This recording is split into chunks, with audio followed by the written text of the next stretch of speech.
Ayes are 60, the nays are 40. The bill as amended. যুক্তরাষ্ট্রে ইতিহাসের দীর্ঘতম সরকারি শাটডাউন এবার শেষ হওয়ার পথে। 10 নভেম্বর রাতে দেশটির সিনেটে সংশ্লিষ্ট বিলটি 60% ভোটে পাশ হয়েছে। এই বিলের মাধ্যমে সরকারকে 30 জানুয়ারি পর্যন্ত অর্থায়ন করা হবে। পাশাপাশি শাটডাউনের কারণে বেতন না পাওয়া ফেডারেল কর্মচারীদের বকেয়া পরিশোধের ব্যবস্থা করা হবে।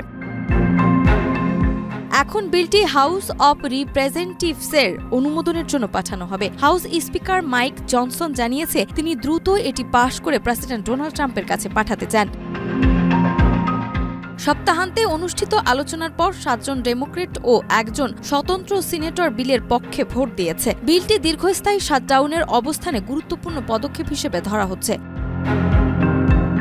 বিলের আওতায় কৃষি বিভাগ, খাদ্য ও ঔষধ প্রসাধন, সামরিক নির্মাণ প্রকল্প, ভেটারান্স অ্যাফেয়ার্স এবং কংগ্রেসের কার্যক্রমের জন্য 3 বছরের বাজেট বরাদ্দ রাখা হয়েছে। তবে স্বাস্থ্যসেবা ভর্তুকি সম্প্রসারণ বিষয়ে সিদ্ধান্ত এখনো হয়নি। রিপাবলিকান সিনেটররা ডিসেম্বর মাসে আলাদা ভোটের প্রতিশ্রুতি দিয়েছেন।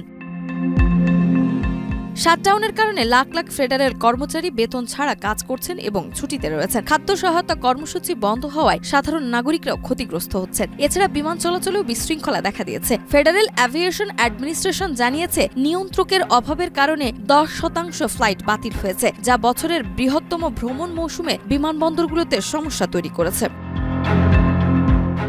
নাজমা, মাই টিভি।